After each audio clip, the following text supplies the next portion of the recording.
Hi, everybody. Welcome to Strategy Cafe. Lovely to see everyone.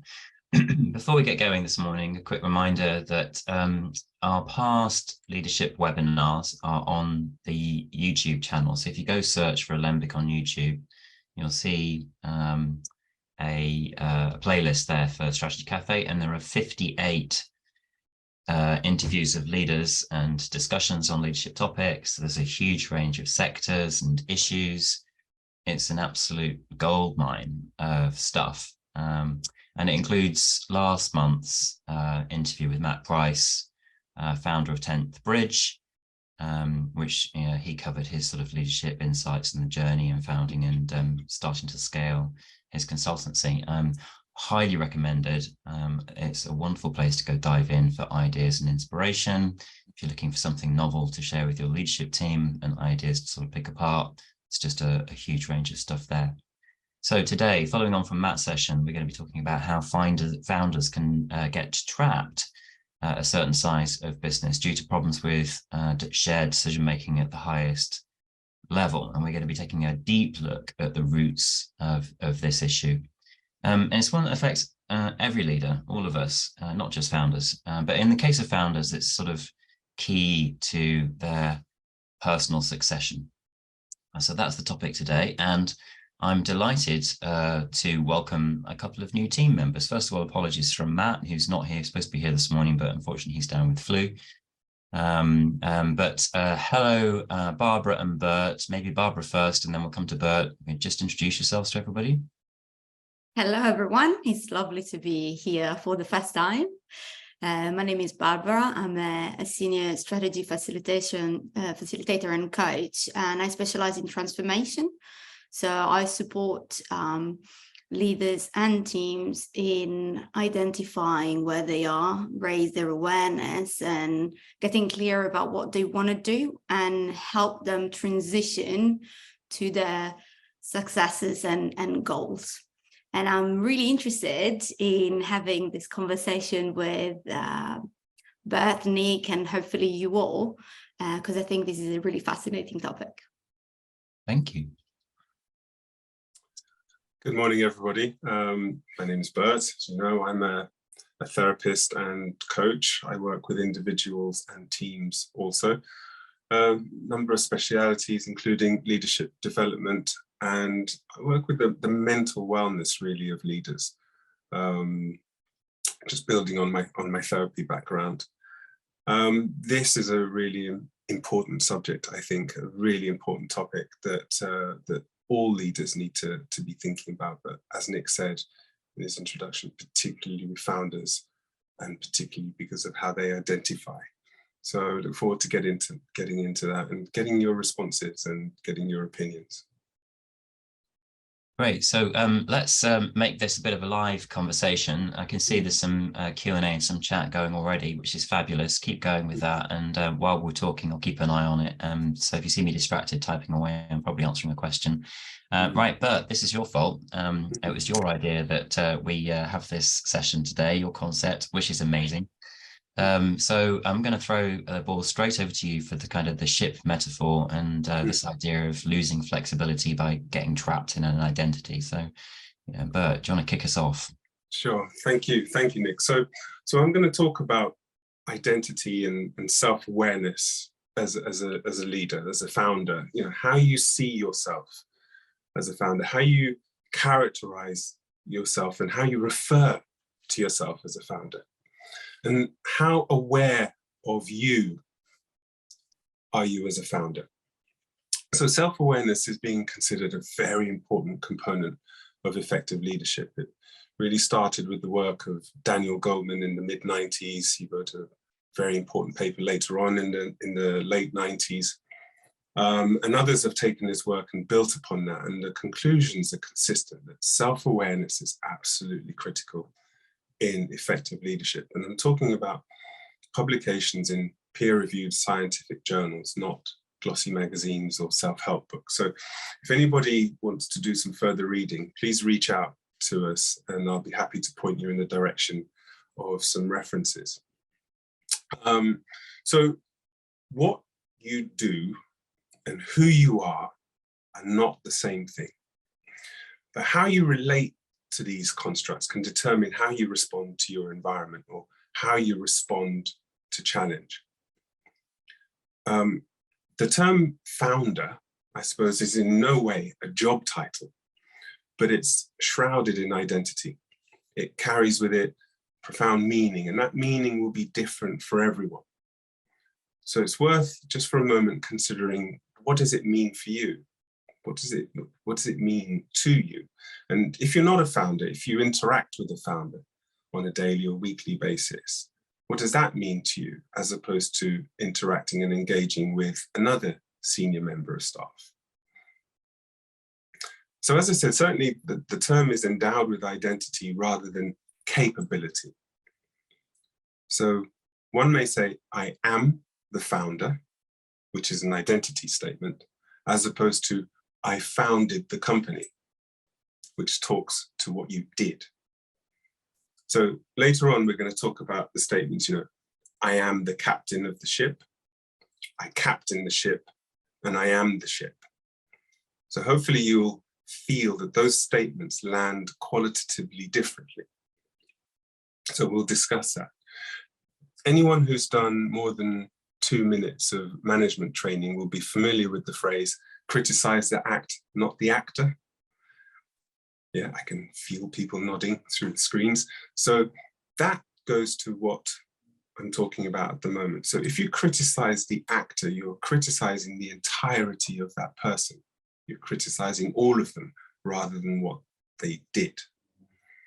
And so if you are the founder, then if you're challenged, it's the entirety of you that's challenged, not just an idea that you had. And the thing to note here is that if it's the entirety of you that's challenged, you're then likely to defend that with everything that you have.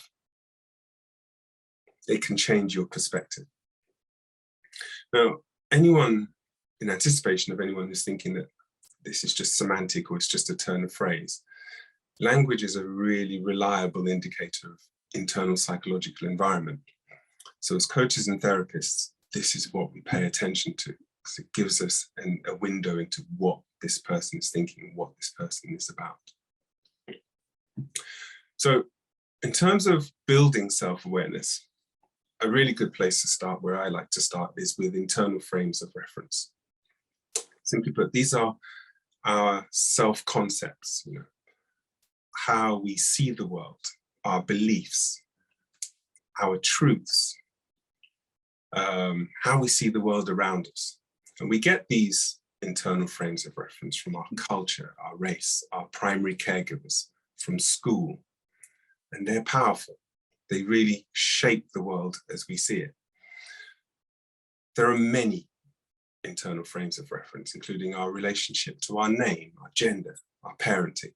But for the purposes of today's discussion, I've just picked out a few, and I'm going to go through some highlights of them because of time. And the first one I've picked out is mind. So if I'm working on internal frame of reference for mind, the first question I would ask is, how satisfied are you with your intellectual abilities? Have you always been told that you're the smartest person? Are you a straight A student? All of these things will shape how you see your intellect. Within mind may sit your ideas and the perception of the force of your ideas and arguments. And that force may disable you from seeing the intellectual abilities of others. If you have an inferiority complex around your intellectual abilities and you're challenged, you may adopt a defensive position. If you have a superiority complex around your intellectual abilities, you may be dismissive. Whichever one, it's important that you know. It's important that you understand that about yourself. And another thing that we at Alembic in particular are very interested in is the emotional response to this, emotional response to challenge. How are you responding emotionally? What is happening for you in that moment? Another internal frame of reference is our relationship to authority. What does that mean to you? You hear me use the word mean a lot because the meaning that we attach to things determines in large part how we respond. But an important question with authority is, what examples of authority are you attracted to or repulsed by? You notice if you read the newspapers, watch the news, that dictators tend to be attracted to other dictators. I think it's always happened. Wannabe dictators are attracted to dictators. Is your self-concept that because I am the founder, I cannot be challenged? Again, really important for you to know about yourself. Other internal frames of reference are strengths and weaknesses. Is one of my strengths collaboration? Great. Is one of my weaknesses collaboration? Not so great. Unconsciously, we move away from our weaknesses. We tend to move towards our strengths. In large part, that's how they become strengths. But really important to know. And others, like virtues, vices. Am I open? Do I have a fixed mindset? How do these internal frames of reference shape my ability to listen or to accept challenge? So we would ask ourselves, with regard to the ship metaphor, as the ship gets bigger and I need more people to steer it and operate it, which parts of your identity lend themselves to success or failure? And the last point I want to make, which is a really important point, and perhaps we can address this in the Q&A later, is the need to set aside your own self-concept, your own internal frame of reference, so that you can see a challenge for what it is. Just a challenge to your ideas, to the pursuit of a better answer, as opposed to an attack on you. But as I said, I'm happy to discuss this further in the Q&A, because it's a therapist's bread and butter. So I hope that this segment helps you to see that as a founder, you arrive at this point in your career and you bring so much that makes you you. It's not just the fact that you started with you and a mate and grown to 250 people, but it's the experiences of your teenage years, your childhood, schooling. Everything that makes you you has a bearing on how you behave as a founder and how you lead and how open you may be to challenge. So speaking of openness to challenge, I'm going to say thank you very much and then hand you back to Nick. Thanks, Bert. Super interesting and a brilliant way to sort of kick us off into the debate. So I quite like this image here, and it kind of resonated with me for one of the founders that I know, who, when offering delegation to senior leaders at the very highest level about decisions about the company, would say, I have the right to overrule the decision. I know I can't use that right, because if I use it too much, you won't take the decisions properly. But that's how he always started every conversation about delegation. So it's just kind of a beautiful thing, to your point, Bert, about the language is so important. You have to step back and say, what are you actually signaling there about your delegation? And I think it also speaks to a couple of things that are going to come up about bias. We'll talk about that in a little bit. And particularly a sort of an idea that humans are complex. And I think it's also worth saying that quite often you can say many different things at the same time and mean all of them. So none of us is kind of binary like that and just one thing. So quite often this comes out in a messy way, and I think it's kind of just important to acknowledge that. But just as we get going on this bit, I wanted to bring both of you into the conversation and just talk about this idea of safety, openness, or not open. So not open, I take as feeling unsafe or more less safe. It kind of speaks to this idea of trust. Like, if I can trust, I feel safe. If I can't trust, I don't feel safe. So this openness idea. And I just wondered if both of you wanted just to come in on that, this idea of safety and trust, and like, how do you let go? Certainly, sorry, I actually can't see you, Barbara, at the moment. I can just see the slide, but sorry if I cut across you. But certainly whenever somebody says to me, oh, I don't trust people, I don't trust those people, I always think that translates as, I don't believe I could withstand my trust being breached. so therefore I don't offer it. So in other words, I don't feel safe, or I don't have the resources to be able to withstand that breach. So therefore I won't gamble, I won't risk my safety. Because if you trust, you offer somebody the ability to hurt you, the potential to do you damage. Mm-hmm. If you feel suitably resourced, then you can trust. Well, I totally agree with that, because trust sometimes implies a degree of uncertainty. How do I know that I am really safe? And I think there are two parts to trust that are really important. One is recognizing the need and being aware that in order to be more open, there needs to be a willingness to create trust. So that's the first step.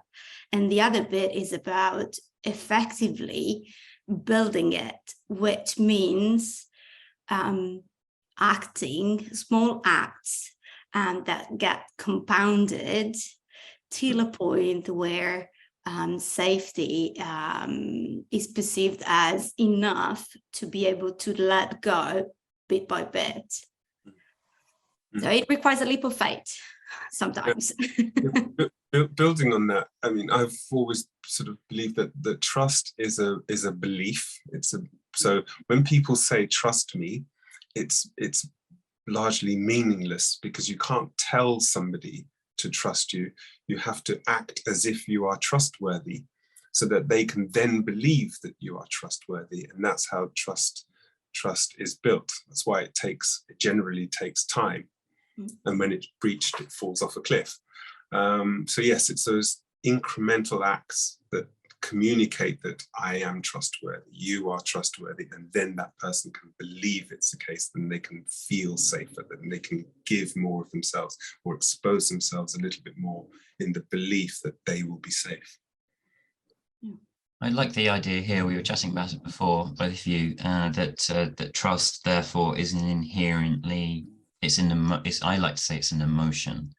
I think that's a bit controversial, because most people would say it's a core value or something like that. But for me, the idea of trust is if we're in trust, then I feel safe. And so, mostly it's used when you say the opposite. You say I don't trust. Right. So like the most times it's used is when you say I don't trust that person, or I don't trust the situation. So you're definitely expressing emotion at that point. If you get my drift here. I really like the idea of the ship here. So for me, I think it was Bert, maybe you, that said this, like at some point as the captain of the ship, you need to go sleep. And we're not talking about low stakes decisions. We're talking about sailing the ship, perhaps through the night while you're asleep. So these are high stakes decisions we're talking about, not minor delegation, but major delegation. And, so you have to feel safe enough to be able to just go to sleep.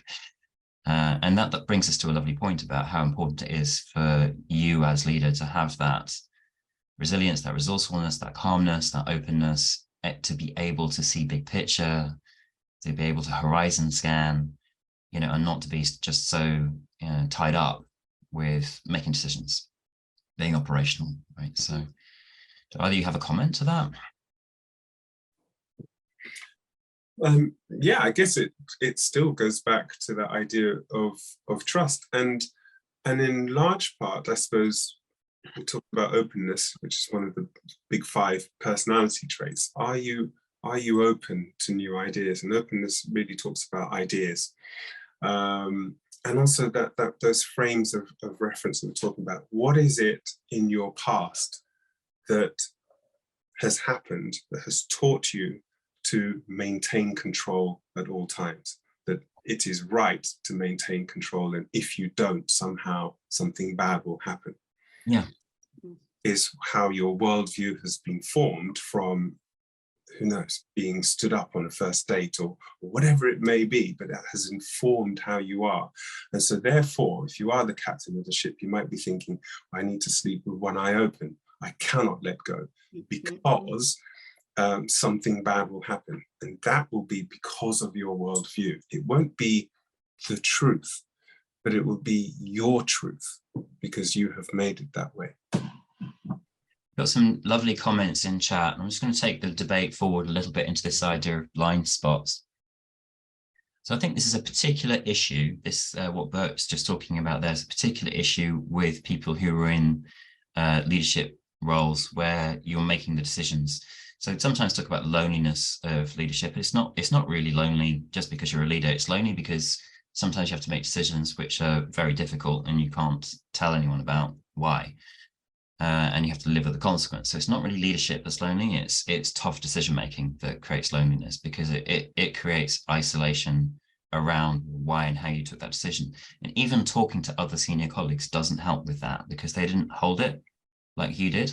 And I think that particularly plays into this idea of founders, because founders started off like that, taking the first risk, making the first decision, enjoying it. It's a roller coaster ride. It's an up and down. It's emotionally dramatic. They every founder will encounter sort of existential moments, get through them somehow and survive to the next one. And all founders will know that journey and how it's a ride. It's a rush. It's addictive, but it's also extraordinarily isolating. And so it's just filled with this idea of blind spots, because ultimately you become just so filled with the emotional energy of being the leader of the business you founded, and the business can be you. And like, one of the big things people say is don't personalize things, because it will really trap your emotions and make it very hard to create neutrality in your decision making. But personalizing the business, taking things personally, identifying this is about me when it's not about me, these are all kind of traps, right? And they're all blind spots. So you may not have heard of the Johari window, but you might remember Donald Rumsfeld once talking about known unknowns, right? So I know there are things I don't know, and unknown unknowns. Now that's terrifying. I don't know about some things I don't know, right? So these are the blind spots, and we're either aware or we're not aware that we can see something. The problem is that when your energy is high like this, when you're the founder, right, your energy is high. It's like the sun on a hot day. The blindness and the focus are both sharpened. So what can happen is you start to see a few things very, very clearly and literally nothing else, right? And for most founders, that energy is constant, creating sort of light and shade, really strong contrasts. So I think like the best thing to say is you definitely need a kind of a wingman. You need a wingman who you completely trust to look in the shadows while you're focusing on point. And then you need the flexibility to swap so that you can be wingman and learn what that's like, and let somebody else take point and make the decisions. Right? And gradually that gets you out of the match and into, the strategy, into the tactics, into the development of the team, into the coaching space. Does that make sense to you guys? Do you want to come in on that a little bit? Just repeat that last bit for me, please. The wingman? The extra pair of eyes.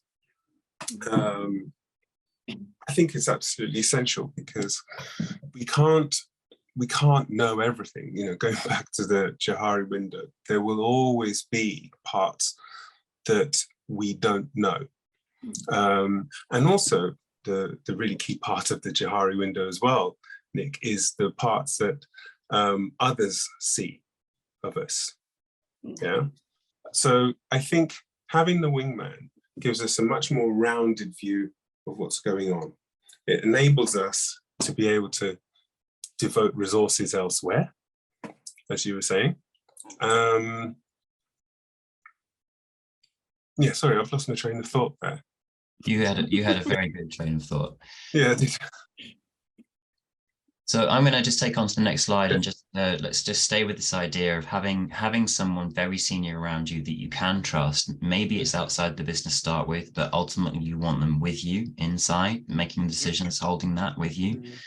Ultimately, someone who's not like you, who sees things differently, being able to tolerate someone being able to stand up to you and say, no, look here. So important, right? So just some signs and symptoms that if you're in a founder team or in a team with a leader that has some of these issues, that you might kind of spot and you might see. So a few things, just people will say, the bigger the ship, the more blind spots you're likely to have. You just can't see the whole of it, right?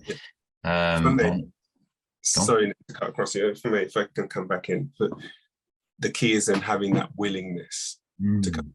Because remember, when we first started talking about this, we said that the founder is going up against the evidence of success, that they've gone from just them or just them and a mate to 250 people. So their ideas have always been the best because they've got this success.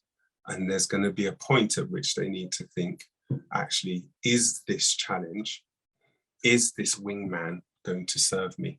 And so it's that shift in thinking of, okay, now I can do it, or at what point can I accept this challenge or this wingman? Because I guess the wingman will be challenge.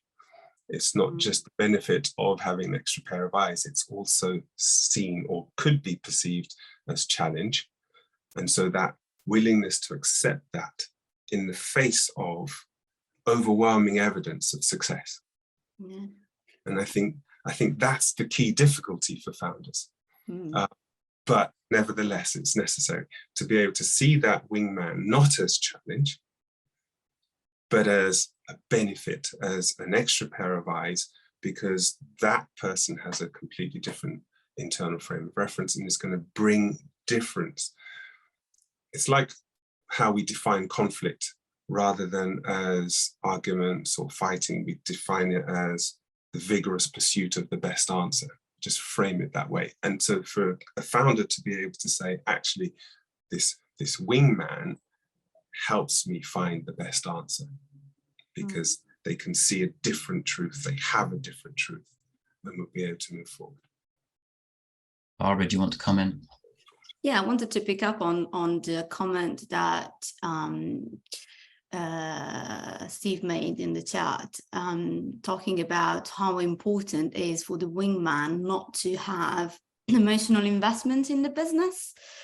And it's a really interesting question because I think it really depends on where the person is, whether it's part of the business or not. But there's certainly, I believe, there is a need for neutrality from someone who provides a different perspective, and that is a much wider perspective. And therefore, I agree that it is important, and at times it is needed, having a completely non-emotional invested support that allows to see things as they are. They challenge fact as they are, and that support you and bring that perspective in a different way. And I pick up on that. I think just to sort of bring it to the dynamic. So also, I think a thing to recall is that every day new things happen, and the level of emotional intensity is going up and down all the time. So with the best will in the world, you can be in a great mindset, and then something happens, you get some news, and suddenly you're not, right? So I don't think any of us can be perfectly neutral. I don't think that's possible. And I think part of the job of the wingman is to bring strong relational emotion to the stop and look statement. Like sometimes you have to really stand up and be prepared to take a leap back yourself in a board and say, no, I'm not doing this. I want you just to look deeper and hold against everyone whose confirmation bias is telling you not to do that, and you're going to go ahead with the decision, right? So it is you need to be invested enough to be able to relationally call emotionally, but also neutral enough to be able to just not get lost in that and be able to make a clear statement about the bigger picture. So that's how I would kind of make the point. There's some wonderful comments in chat, and Wanda has kind of pitched up for us the Yohari window. So if you haven't looked at chat, just go have a quick look at that. I'm just going to move on the conversation a little bit, some things to look out for, and then come to Barbara with a poll and some suggestions for change. So just very, very quickly. So things you might see. So we talked about the bigger the ship, the more blind spots you have. you may have come across this phrase hero to zero. So that's a really good example of what can go on here. So no one's a hero and no one's a zero, but new recruits are all, best thing since sliced bread until they're not 4 months later, right? So that can happen in this kind of environment. People might say, I don't know what kind of decision we're going to get. Some of them are amazing, they're genius, but often they're terrible. But that's a good example. This might be going on for you. There's not that consistency. You might see delegate overrule all the time. Delegate overrule as a pattern. So please do this. Okay, I'm taking it back. Please do this. No, don't do it like that. So that can be a pattern that you see. A great point is just, the punch that you don't see is the one that knocks you out. So just for everyone to be aware of that, in the Johari window, there might be this hidden punch to look out for. So it's important.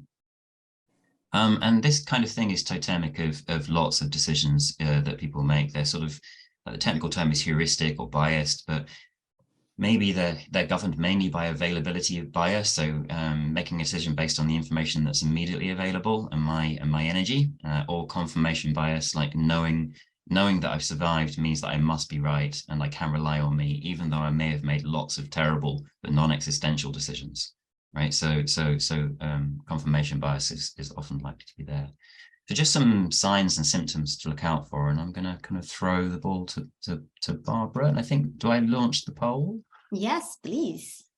So we would really be interested in getting your view on the metaphor that we discussed, and getting a view of which one you identify most with, or maybe founders that because not every one of you might be a founder. So what do you think they identify mostly with? I am the captain of the ship, I captain the ship, or I am the ship. Because as Bert was saying at the very beginning, all of that reveal frame of references and specific concept about identity. So I captain the ship is the winner between all of us today.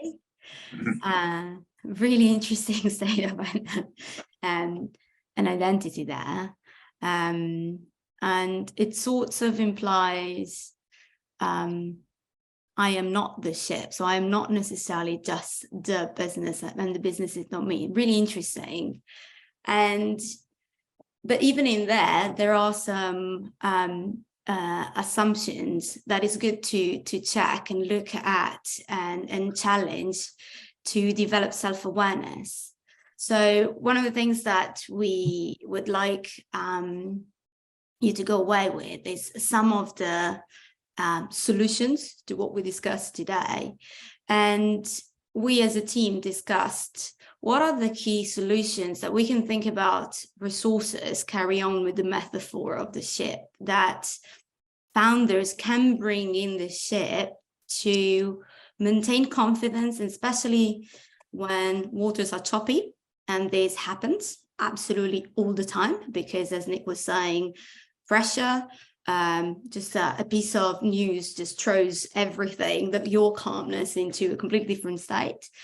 But also when the ship becomes bigger and has left a port, so there's no view of what was left behind, and equally there's no view of the next port. So it's really in the middle and in transition and in that period of uncertainty. So the three key resources that we would definitely recommend founders to bring in their ships are coaching, facilitation, and a very deep look at the recruitment and post-hiring process for their leaders and executive teams.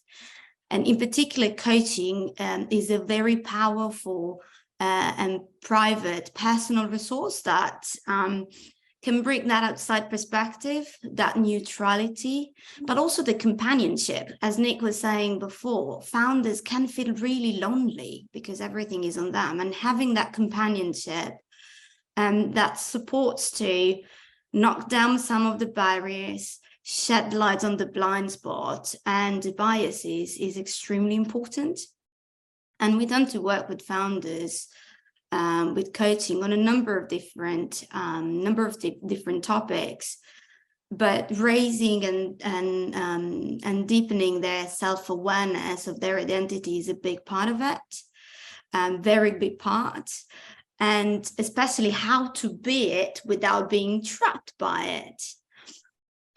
Working on the belief and the belief system and whether it serves them or not. And it's often very curious to see how founders who are inherently good at taking loads of risks and change the business might have a lot of resistance instead to change themselves to start with. So working on that is something that we do to support them, as well as working on their leadership style. And first and foremost is helping them becoming leaders of themselves. So working with the emotions and accessing what we call the wise mind, which is the place of calmness and safety that allows best decisions and people and openness to come in. But also developing like critical leadership skills like delegation, which is absolutely underpinned by trust. So how do you open to trust and how do you create trust in the environment? We normally have almost like a double solution, double resource, because facilitation then brings the team and the rest of the organization in the work, and that's a powerful resource to create a safe space where all of the voices are heard, and then the team can effectively go into action mode. But having created that trust environment where everyone feels comfortable, also to challenge for the second in command to challenge and stop when a stop is needed.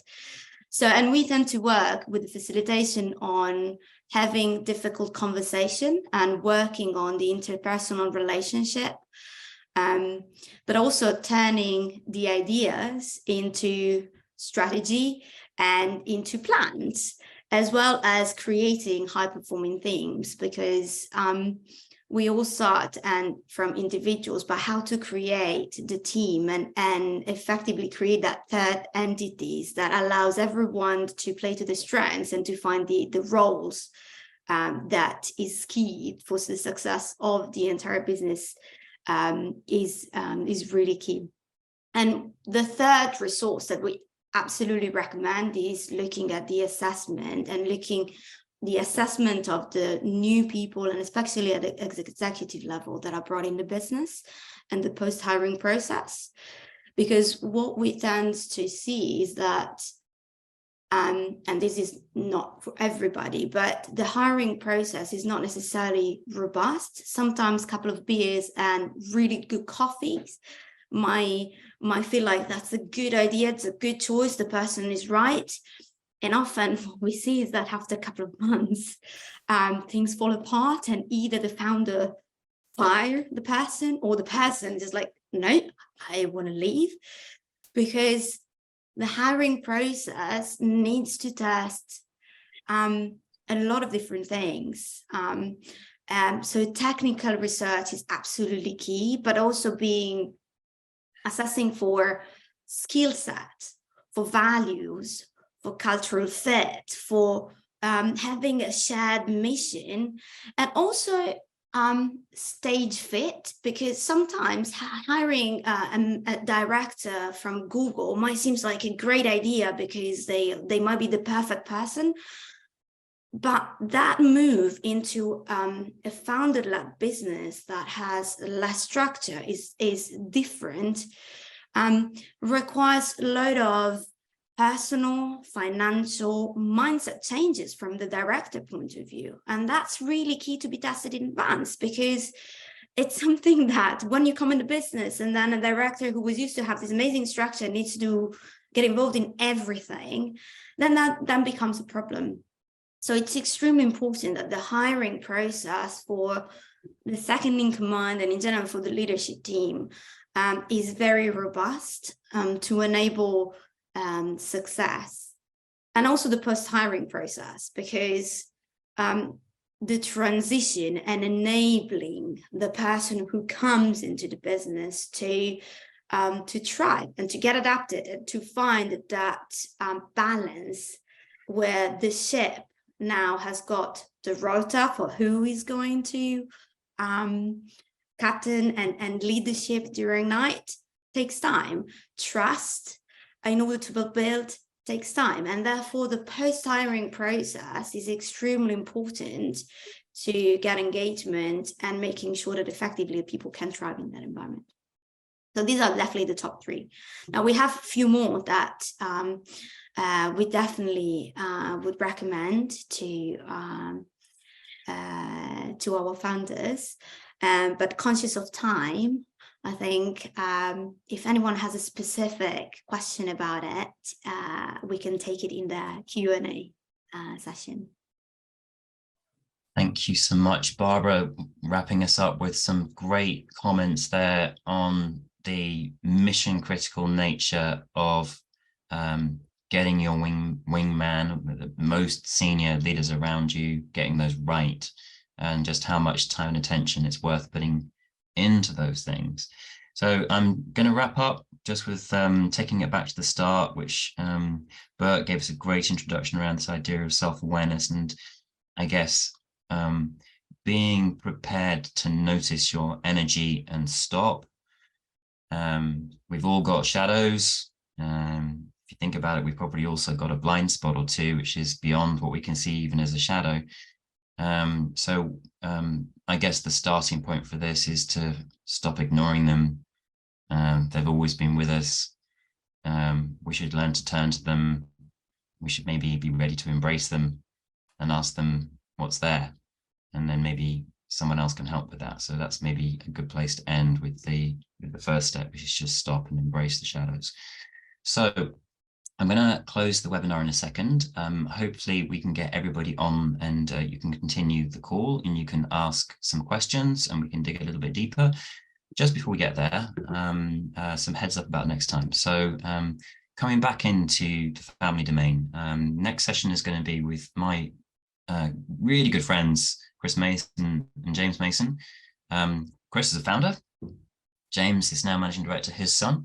So next session is going to be just making that transition back. So founder to family, which is just a great option. Tricky to do. And these guys have done it incredibly successfully. So this will be on the 27th of April, 8:30 as usual. Should be a fantastic session and some real insights from a very successful global business that we've known for many, many years. I come online and see Chris and James. Just a reminder that you'll see our Leading Yourself School is on. So if you want people in your team, or you want for yourself to just work on this idea of embracing that shadow and learning self-awareness and how to sort of develop a deeper understanding and a deeper consistency and openness and flexibility, this is Leading Yourself School is a great place to start. So sign up. That's it. So I hope you've enjoyed today's session. I'm going to stop the share and I'm going to stop the recording.